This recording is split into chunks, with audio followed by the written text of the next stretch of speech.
Assalamualaikum warahmatullahi wabarakatuh. Hai para pencinta catur dan para catur mania, selamat datang kembali di Legenda Catur Dunia.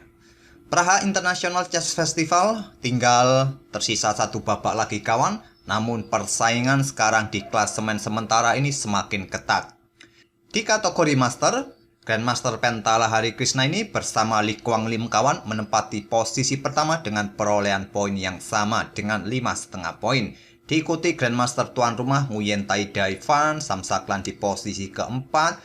David Navara juga bersama 3 pemain tadi, Nguyen Tai Daivan Samsaklan, mempunyai poin yang sama juga 4,5 poin dan seterusnya. Sedangkan di kelas atau kategori Challengers, Abdus Satorov, Hans Niemann bersama Vincent Kemmer juga menempati posisi teratas dengan poin yang sama kawan. Jika di kelas Master kawan, Hari Krishna menang di babak ke-8-nya, sedangkan Lee Kuan Lim remis. Jadi kemarin Lee Kuan Lim sempat memimpin, tapi karena remis dia hanya mendapatkan setengah poin. Sekarang poinnya sama dengan Pentala Hari Krishna. Sedangkan di posisi Challengers, Abdus Satorov bersama Vincent Kemmer juga bermain remis kawan tadi malam melawan lawan-lawannya, tapi Hans Niemann memetik kemenangan sehingga Hans Niemann mampu sekarang mengejar perolehan poin dari kedua pemain ini. Dan game yang akan kita ulas atau kita otak-atik ini saya ambil dari permainannya Pentala Hari Krishna di kategori Master. Langsung kita ke atas papan bertemu dengan Salim Saleh kawan, pecatur asal Uni Emirat Arab. Pentala Hari Krishna pegang hitam dan Salim Saleh pegang putih, mengawali dengan pion D4, pion D5, pion C4, Queen's Gambit, Gambit ditolak dengan Slav Defense, pion C6, kuda F3, kuda F6, dan di posisi ini langkah kuda C3 merupakan pilihan utama, atau bermain dengan variasi solid kawan, variasi kalem untuk mempersolid bangunan pion kalian dengan pion E3. Menteri C2 juga merupakan salah satu pilihan atau bertukar pion. Salim Saleh memilih variasi Fiacento. Kalau di database ini merupakan pilihan sekitar nomor 6 atau ke-7 kawan. Gajah F5 melanjutkan pengembangan gajah terangnya terlebih dahulu. Apabila ingin memainkan pion E6-nya nanti, gajah sudah keluar dari area piramida pion yang akan diciptakannya nanti kawan. Barulah sekarang kuda C3, pion E6, salah satu ciri khas bangunan piramida pion jika kita bermain dengan Slav Defense atau semi Slav. Dan selanjutnya di posisi ini langkah utama adalah gajah G2 melanjutkan rencana Fiacento, segera rokade. Ataupun bisa bermain dengan menteri keluar kawan untuk mengincar pion ini yang bisa juga dihadang oleh menteri hitam di petak B6.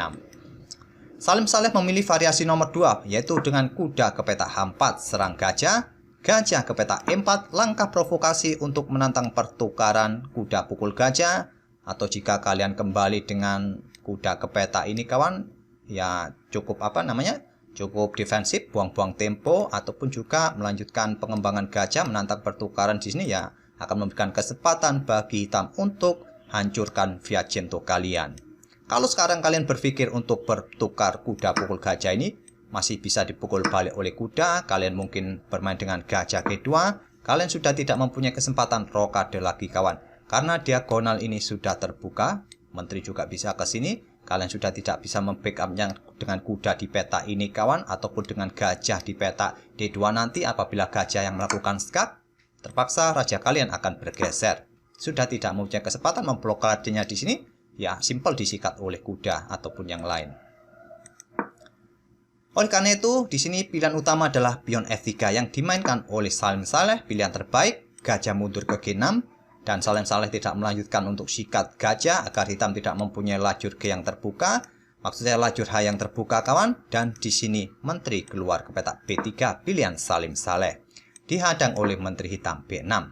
Untuk menantang pertukaran menteri, incar pion D4, pion C5 dimainkan. Terjadi pertukaran menteri, dipukul balik oleh pion A. Dan di sini sudah ada sekitar 4 game yang ada di database yang bermain dengan langkah kuda bergerak ke petak D7. Di mana sebagian game yaitu 3 game dimenangkan oleh putih kawan, 1 game dimenangkan oleh hitam, ataupun satu lagi yaitu gajah C2 ancam pion B3 ini. Tapi Pentala Hari Krishna memilih pengembangan kuda ke A6 dan ini merupakan langkah baru yang belum pernah dimainkan sebelumnya di langkah ke-10 bagi hitam ini. Sekarang gajah F4 keluar melanjutkan pengembangan, kuda mundur ke D7. Di sini pion E4 menantang permainan pion pusat untuk membuka permainan di peta pusat kawan. tantangan ditolak. Lebih memilih kuda ini manuver ke petak B4 terlebih dahulu untuk memberikan ancaman skak garbuan. Beteng naik menghindari ancaman garbuan. Ya, silakan saja ingin melakukan skak di petak C2, kalian tidak akan mendapatkan apa-apa karena tidak mungkin ambil pion D4 karena baris keempat terbuka bagi beteng melindungi pionnya ini. Pion A5 dimainkan oleh Pentala Harikrishna.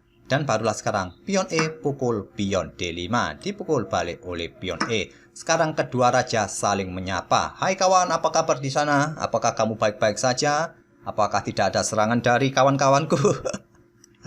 Di sini kawan, Raja Putih langsung menghindar ke D2. Pilihan terbaik di posisi ini, ya gajah ini bisa bergerak ke petak C7 menurut Stockfish. Tapi Salim Saleh tidak memilih bergeser ke sayap raja kawan, memilih bergeser ke sayap menteri untuk mendapatkan kontrol di petak D3 ini dari aktivitas para perwira hitam. Selanjutnya di sini kawan, gajah E7 yang merupakan langkah kesalahan dari Pentala Harikrishna. Dia ingin segera rokade mungkin untuk mengeluarkan betengnya segera keluar juga ke lajur pusat. Tapi pilihan utama pada posisi ini adalah pion B6 kawan untuk menantang atau merusak bangunan pion putih sayap menteri. Tapi gajah E7 terlebih dahulu dimainkan. Selanjutnya gajah H3, langkah terbaik untuk mencari diagonal yang lebih efektif. Kalau bergerak ke petak G2 ke E2 ini mengeluarkan gajah seperti ini kurang cepat kawan temponya untuk memberikan tekanan. Sekarang pion B5 ancam beteng. Kalau dipukul menggunakan end pasen, harapannya bagi hitam begitu kawan, yaitu dipukul menggunakan end pasen, maka dipukul balik oleh kuda hitam dan kuda sedikit demi sedikit akan mempunyai posisi yang bagus. Dan pada posisi ini langkah yang logis adalah menarik mundur beteng mundur ke petak A1, nanti digeser ke lajur pusat. Itulah langkah yang logis kawan. Dan mungkin nanti pion ini juga siap akan didorong oleh hitam untuk membuka lajur-lajur sayap menteri kawan. Rokade pendek merupakan pilihan utama juga di langkah berikutnya. Tapi di sini Salim Saleh memilih variasi yang cukup beresiko kawan. Menggeser beteng H ke E1. Tujuannya adalah untuk ancam gajah, mengepin gajah ini diikuti langkah gajahnya ke petak D6 untuk ancam gajah dengan tempo skak, terus mendapatkan kuda di sini dengan dukungan gajah terang dengan melakukan pengorbanan betengnya ini kawan. Kira-kira taktik apa yang bisa dilakukan oleh hitam pada posisi ini untuk menyelamatkan gajah serta kudanya ini kawan? Apakah hitam harus memutuskan pion pukul beteng A4? Bisa saja kawan, kalian lakukan seperti ini. Apabila gajah ini bergerak ke petak D6, salah satu perwira ini dipastikan tewas kawan. Entah itu gajah ataupun kuda. Di sini kuda bisa kalian lempar saja ke petak pusat untuk menghabiskan tempo. Setelah dipukul oleh beteng, beteng kalian bisa bergerak di sini kawan. Pion B pukul pion A4 mungkin akan dilanjutkan oleh putih. Hitam masih unggul kualitas perwira. Silakan kalian pilih atau otak-atik variasi yang mana terbaik kawan. Tapi pada posisi ini Pentala Harikrishna memutuskan dengan langkah terbaiknya karena setelah dikalkulasi salah satu perwira ini tewas walaupun dia mendapatkan beteng A4 ini, yaitu dengan mengorbankan kuda ambil pion C5 kawan. Dengan tempo juga ancam beteng dipukul balik atau diambil oleh putih dengan pion D. Kalau mencoba beteng ini menghindari ancaman pion kuda jika bergerak ke peta ini sama saja kawan.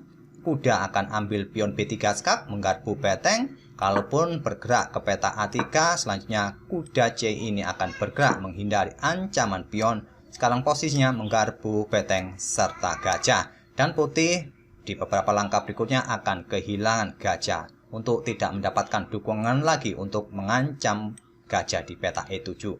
Anggap saja bergerak ke peta ini, apa yang akan terjadi kawan? Maka kuda ambil gajah. Sudah tidak ada kesempatan untuk ambil gajahnya lagi.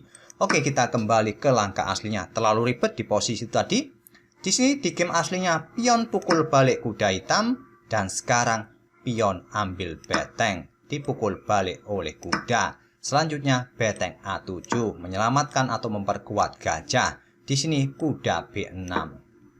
Ya, mungkin persiapan di sini kawan, menggarpu gajah, menggarpu beteng, diikuti gajahnya bergerak ke peta D6 lagi untuk memberikan pressure lebih bagi gajah gelap di peta E7 ini. Tapi bukan pilihan terbaik. Pilihan terbaik gajah langsung bergerak ke peta E5 menurut Stockfish. Di sini tidak dihiraukan oleh Pentala Harikrishna bermain dengan kuda bergerak ke peta D3. Ancam beteng garbu gajah kawan. Dan dapat dipastikan di langkah berikutnya gajah ini sudah tidak ada di atas papan lagi. Tapi Salim Saleh memutuskan untuk sikat gajah. Bukan pilihan terbaik. Mungkin di sini kalian melihat sikat gajah terang ini terlebih dahulu mungkin patut dipertimbangkan, bisa juga kawan. Agar kuda tidak mempunyai dukungan di sini, ya pastinya kuda akan ambil beteng terlebih dahulu. Kalian juga bisa mendapatkan beteng di peta H1 mungkin. Tapi kuda kalian nanti tidak bisa kembali lagi, masih bisa dikejar oleh Raja Hitam. Dan di sini pasti kuda hitam akan melarikan diri dengan tempo skak, ambil pion F3. Raja bergeser mungkin ke peta D3. Di sini gajah bisa melanjutkan ambil pion C5, ancam kuda. Dan dengan dukungan gajah di diagonal ini, pergerakan kuda ini akan aman dari ancaman para perwira putih.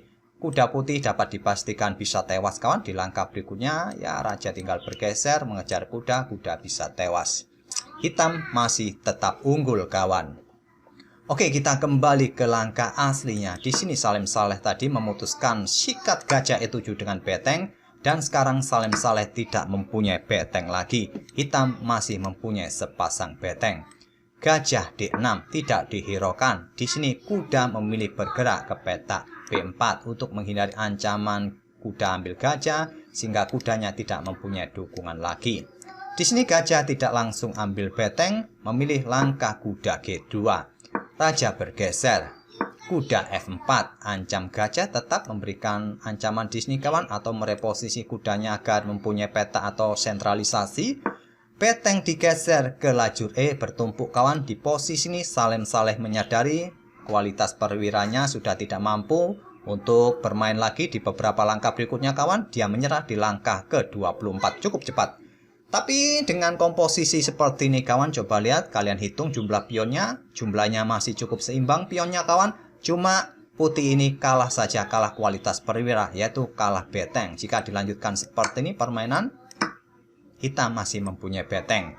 Mungkin dalam level pos ronda, warung kopi, atau kalian bermain dengan Pak RT ataupun dengan kawan-kawan kalian sendiri, ya masih cukup menarik kawan. Dengan perbedaan kualitas perwira seperti ini, berharap lawan melakukan blunder. Tapi dalam level profesional, level super grandmaster seperti ini, sangat logis bagi putih menyerah. Tapi mungkin kalau Carlsen yang main mungkin pantang menyerah kawan seperti ini. Walaupun dalam kondisi ya kalah kualitas. Tapi sekali lagi kawan, ini adalah permainan klasik, bukan permainan blitz atau permainan rapid. Yang banyak kemungkinan akan terjadi langkah-langkah kesalahan. Oh ya kawan, untuk info kandidat nanti malam akan dimulai babak pertama. Kalian bisa nonton live streaming di chess.com atau chess24. Bisa kalian nonton di situ. Tapi admin juga tidak menyediakan live streaming ataupun siaran langsung kawan. Admin kalau ada acara-acara malam seperti itu tidak belani, istilah Jawanya itu belani untuk nonton pertandingan pada malam hari. Admin gunakan waktu untuk istirahat kawan. Daripada begadang nonton yang padahal game itu bisa ditonton esok harinya. Jadi gunakan waktu kalian sebijak mungkin. Lebih baik digunakan untuk istirahat. Dan cukup kalian nonton video reviewnya di channel kami. Sedikit promosi kawan. Oke, semoga permainan kedua pemain bisa menghibur kalian dan kita akan bertemu di video-video berikutnya. Terima kasih. Wassalamualaikum warahmatullahi wabarakatuh.